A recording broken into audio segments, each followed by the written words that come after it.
Gde ste bre ljudi? Evo nas ponovo u Strahinja YouTube. Sada sam smislio jednu igru. Imamo najboljih YouTubera, možda neki nisu, možda jesu.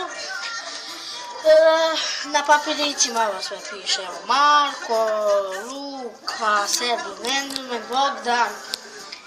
I sada imamo po 3 mesta. Nemam taču ruku. Sad ćemo da izaberemo ko će da bude u 3 mesta. I imat ćemo prvo, drugo i treće. Koga ja izvučem, bit će prvo, drugo i treće. Sada ćemo da vidimo. Prvi će da budu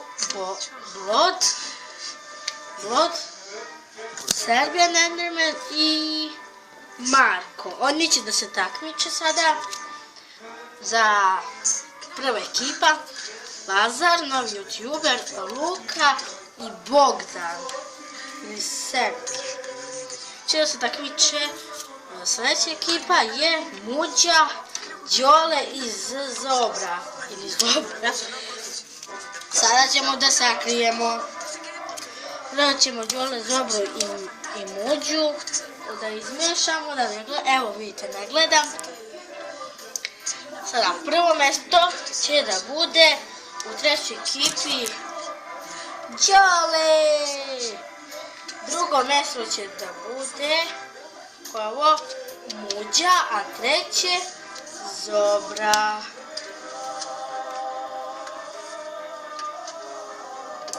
Pardon, tamo možete slušati pesmu. Idemo, sljedeći su Bogdan, Luka i Lazar. Ćemo da sakrijemo. Promešamo. Ne gledam. Sada prvo mesto je Lazar. Drugo mesto da li će biti Bogdan ili Ković. Drugo mesto je Bogdan, ali treba da bude prvo šteta. Izvini Bogdane.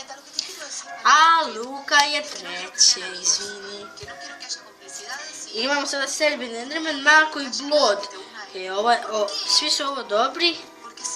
Sad ćemo da vidimo.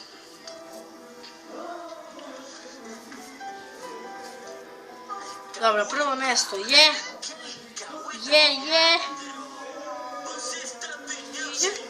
Marko. Drugo mesto je Blood. Žao mi je Serbian Enderman. Žao. Ti si treće. Sve jedno, to su svi najbolji YouTuberi, pozdrav za njih. Pozdrav za Luku, Zobru, Muđu, Bogdana, Đoleta, Lazara, novog YouTubera, Marka, Bloda, Mastera i Serbiana Endermana. To bi bilo to od ove epizode. Pozdrav za sve vas i vi koji snimate i koji ste poznati, koji niste, koji ste najgori, koji ste najbolji, koji ste srednje. Pozdrav za sve vas i lajkujte. Pa pa!